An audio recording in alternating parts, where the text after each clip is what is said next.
Greetings and salutations. Today I want to show you my Bubble Bobble BarTop arcade system.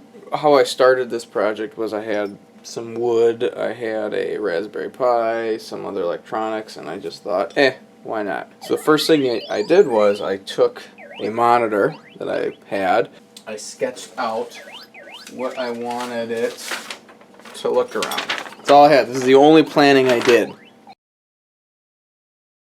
Picked the sizing, that told me this length, the length this way, and then the side and the shape is what I dreamt up. And I started with the monitor and a picture of what it looked like, and then I sketched it out. I just had to buy these two button sets right here. One thing to keep in mind if you go with a smaller monitor, so the square monitors work better for arcade systems because they're the same resolution, they don't stretch it out, they don't do widescreen.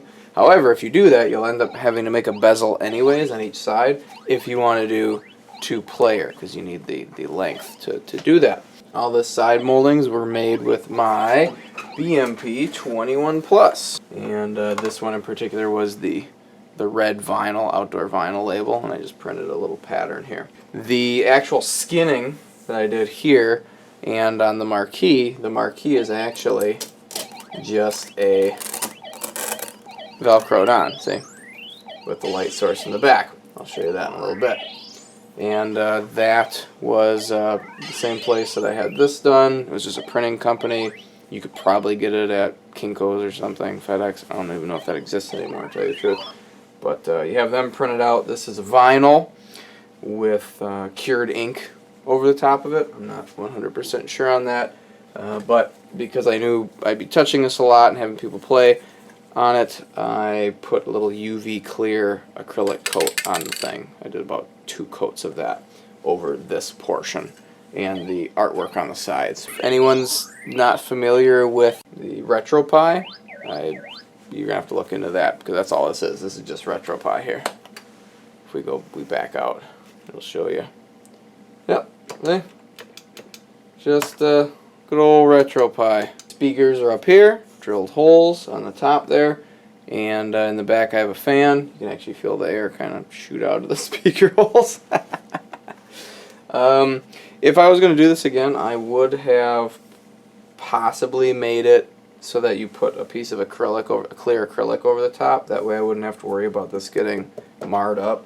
It was kind of a sort of saving grace or a last ditch effort to just spray this on there, because after I put the skin on I thought, ooh, that might get worn out pretty quick. So I'd recommend doing something like that, but one, I couldn't really think of a good way to do that, to have it look good, because I kind of wanted this nice all-in-one feel, look, and all that. Here's the side. I skinned the side a little bit, and I managed to get a different one on each side. That's what she looks like powered off. There she is coming up.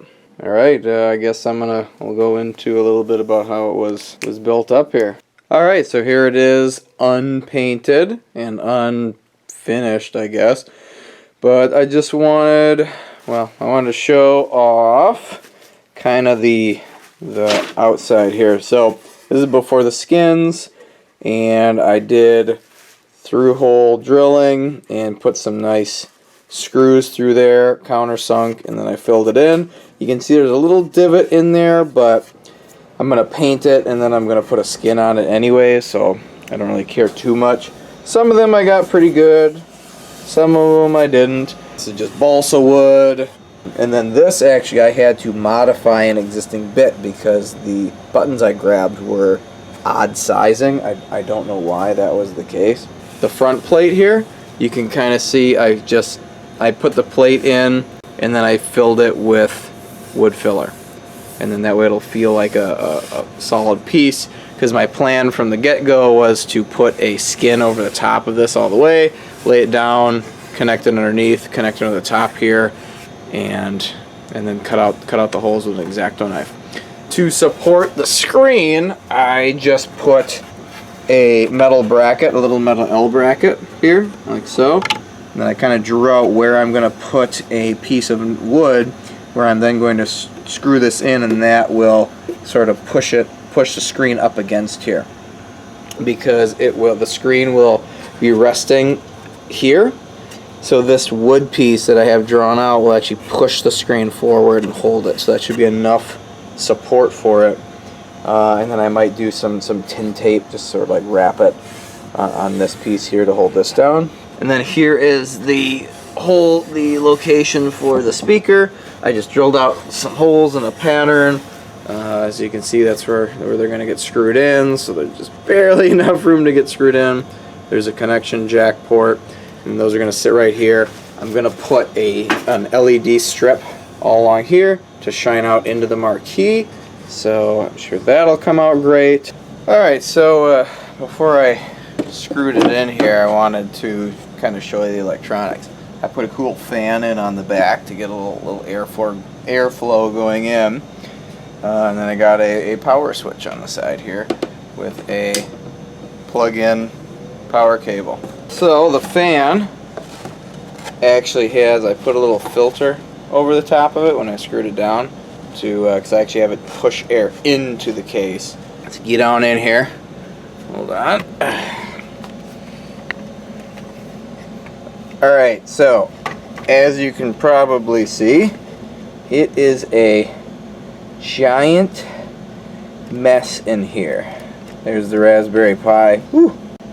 So the monitor, I just took off the rack there, or I took the bezel off, and just plugged that straight in. Power cable, so AC. Just getting a little closer here. Slide this up. God damn it. So I have the AC protected a little bit, and it's only screwed in for mine with one. There it is, with one screw into the 2x4 that I painted.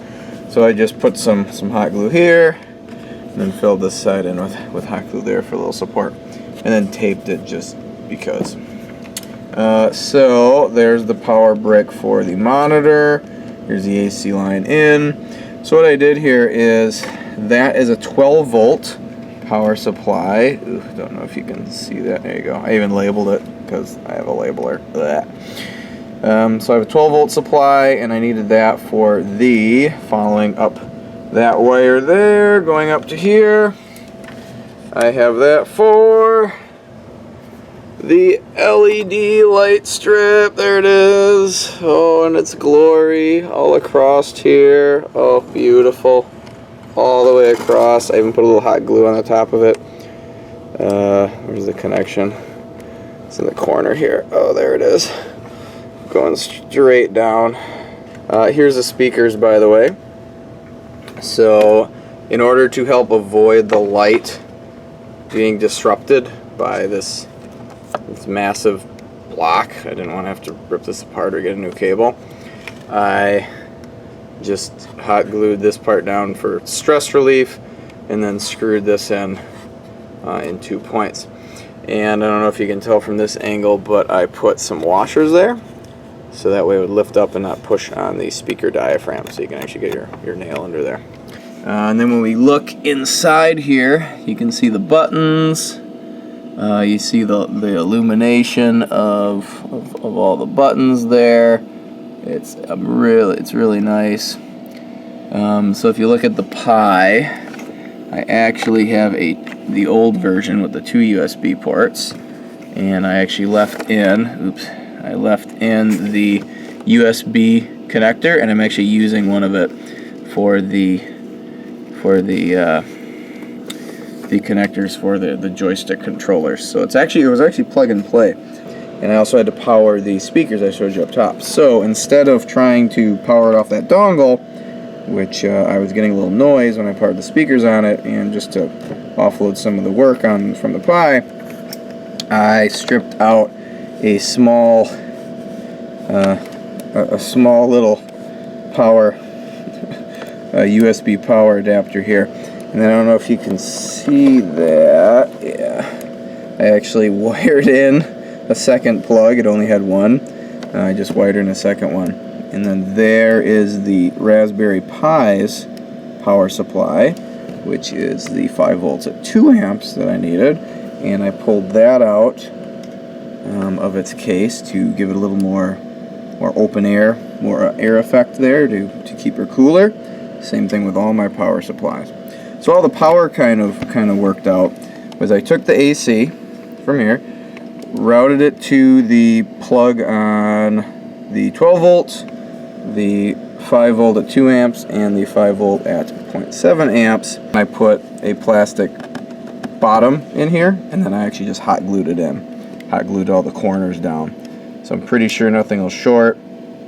Everything's hot glued down except for the Pi, which had really nice convenient mounting holes, so I was able to just use those. It is fused on the outside, so if anything crosses in here, it will be safe. It'll break there before it hurts anything else outside of this box. Could I have done a little better cable management? Yeah, but it's all coated, protected. The only thing I was lightly worried about was the AC, so you see I cable managed that pretty well. And then I've secured down the heavier items. Goes right on there.